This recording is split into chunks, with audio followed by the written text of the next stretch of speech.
श्री माता वैष्णो देवी संघर्ष समिति की तरफ से जो कॉल की गई थी उसका आज 72 घंटे पूरे होने का, यानी कि तीसरा दिन जो है वो लगातार स्ट्राइक है। और कटरा आप देख सकते हैं कि पूर्ण रूप से जो बंद है, और इसके बाद जो है वो एक बार फिर से जो है वो कॉल दी गई है और अगले 72 घंटे के लिए कटरा फिर से बंद रहेगा। और जम्मू चैंबर ऑफ कॉमर्स के प्रधान अरुण गुप्ता यहाँ पर थे, होटल एसोसिएशन के प्रधान राकेश बजीर यहाँ पे थे, और उनका यही कहना था कि जो संघर्ष समिति के सदस्य जो हैं वो जेलों में डाले गए हैं, उन लोगों को है वो अनकंडीशनल रिहा कर देना चाहिए। उसके बाद जो है वो बैठकर बातचीत होनी चाहिए कि रोपवे प्रोजेक्ट को लेकर जिस तरह से कटरा में एक विवाद गहराया हुआ है, गरमाया हुआ है, उसी पर बातचीत और कहीं ना कहीं किसी तरीके से इस चीज का हल निकाला जाए।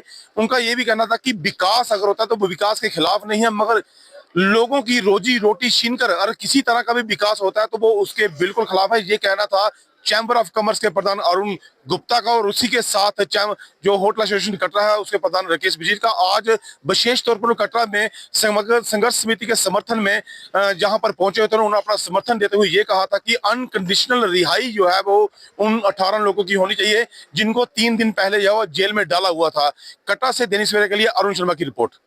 विश्वजीत दास। किस तरह की मुसीबतों का बहुत मुसीबत है, बहुत मुसीबत है। हम लोग तो कटरा के लिए माँ का दर्शन के लिए आए हैं। रास्ते में होटल वगैरह खाना पीना के लिए बहुत दिक्कत है, गाड़ी घोड़ा पालकी वो नहीं मिल रहे हैं, इससे हम लोग बहुत कठिनाई हुआ है। बच्चे को, छोटे छोटे बच्चे को लेके हमने वहाँ से चढ़ाई किया, चढ़ाई करके उतरे।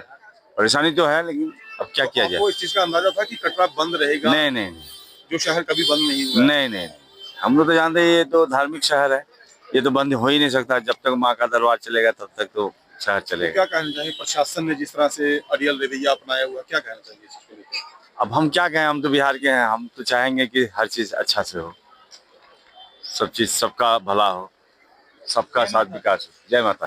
यही गलत सोच है। यहाँ तक ताराकोट मार्ग का तल्लक है जो उसे डायरेक्ट मिला रहे हैं, हम उससे टोटली कंडेम करते हैं, और ये कटरा को बाईपास करने की एक साजिश है जिसे हम कभी भी बर्दाश्त नहीं करते। यहाँ तक रोपवे का सवाल है, उसमें भी हम कटरा की जनता के साथ हैं, और हमारी एडमिनिस्ट्रेशन से ये रिक्वेस्ट है कि वो जल्दी से जल्दी इन सभी मुद्दों पे जो संघर्ष समिति है उनसे बातचीत करें और इस मसले का जल्दी हल करें, ताकि एक मसले का हल भी निकले, लोगों को इनकन्वीनियंस भी ना हो और कुछ भी हो। और उसी के साथ आज मैं दोनों वेन्यूज में जहाँ पे गया था, मैंने वहाँ पे भी बोला कि साहब हमें बातचीत के रास्ते कभी बंद नहीं करने हैं, और बातचीत कंटिन्यूटी में चलती रहनी चाहिए, ताकि जैसे आपने देखा होगा एक ज़माने में रोड बन रही थी तो तब भी जब हमने काम रुकवाया, जो हमारे जितने लोग केसर साहब और सारे गए थे, उन दिनों भी यही हुआ था कि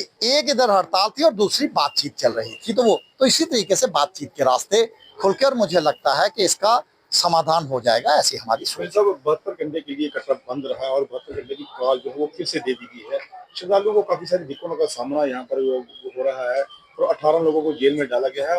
जो 18 लोग जेल में डाले गए हैं उनका ये कहना है कि उनकी हालत बहुत ही ज्यादा जो है खराब होती है, क्योंकि बहुत उसमें ऐसे लोग हैं जो पेशेंट भी। देखो, मैं आपको बात बता रहा हूं कि इसको हम पहले ही कंडेम कर रहे हैं। जेल में डालना किसी मसले का हल नहीं है, और इससे एजिटेशंस बढ़ती हैं, घटती नहीं हैं। एग्जाम्पल देता हूं कि चंपारण में गांधी जी गए, और जब उन्हें रोका गया तो उन्होंने कहा अपने देश में जाना कोई गलत नहीं है, और जब उन्हें अरेस्ट किया गया तो जो चंपारण की एजिटेशन थी वो पूरे इंडिया में गई।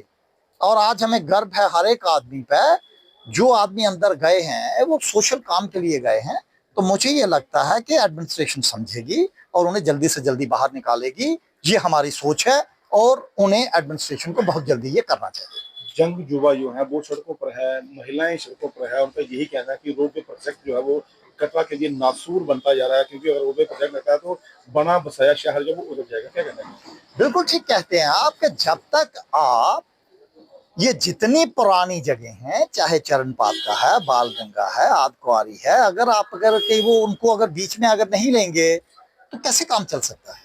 और इसीलिए मैं कह रहा हूं कि ये बहुत जरूरी है कि हम इन चीजों पे एक डिस्कशन, उसके ऊपर सारी चीजें हों। और वो ताराकोट तो बात ही मेरी समझ से बाहर है साहब। आज जितने एक्सप्रेस हाईवे कोई कटरा में पहली बार आ रहा है क्या? लखनऊ देखें, कानपुर देखें, दिल्ली देखें, बॉम्बे देखें, जहां जहां एक्सप्रेस गए हैं वो तो बस स्टैंडों में भी नहीं मिले हुए। हम पहला एक्सप्रेस हाईवे देख रहे हैं जो लोगों के गलियों में मिला रहे हो आप।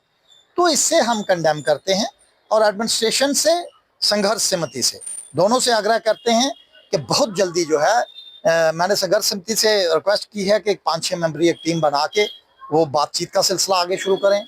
एडमिनिस्ट्रेशन से आपके माध्यम से कह रहा हूं कि बहुत जल्दी जो है आप जो आदमी डिसीजन ले सकें उनसे बात करवाएं और इस मसले का हल निकालें जो हम सब के लिए बेहतर होगा। मतलब 150 घंटे के लिए कटरा बंद हुआ है, माँ वैष्णो देवी का आधार शुरू करता है, 1 करोड़ के करीब श्रद्धालु यहाँ पर आते हैं। 150 घंटे यात्रा स्टेशन बंद रखना प्रशासन के लिए कितना बड़ा निंदनीय कार्य है। बहुत बड़ा है, बहुत बड़ा है।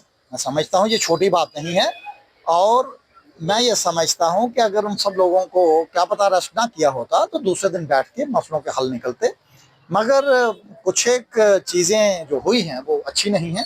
और अब भी मैं आपके माध्यम से यही कहूँगा कि इसका जिस तरीके से बैठ के अगर हल निकलता है, और हल बातचीत से ही निकलता है। कौन लोग टेबल टॉक पे आएंगे? अरे मैं वही तो बोल रहा हूँ, मैंने तो आपको पहले ही कहा कि unconditional release of Sangharsh Samiti members is must and first condition for the normalisation of situation.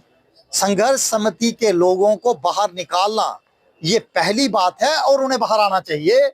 ये हम समझते हैं कि एडमिनिस्ट्रेशन को फर्स्ट डिसीजन लेना चाहिए।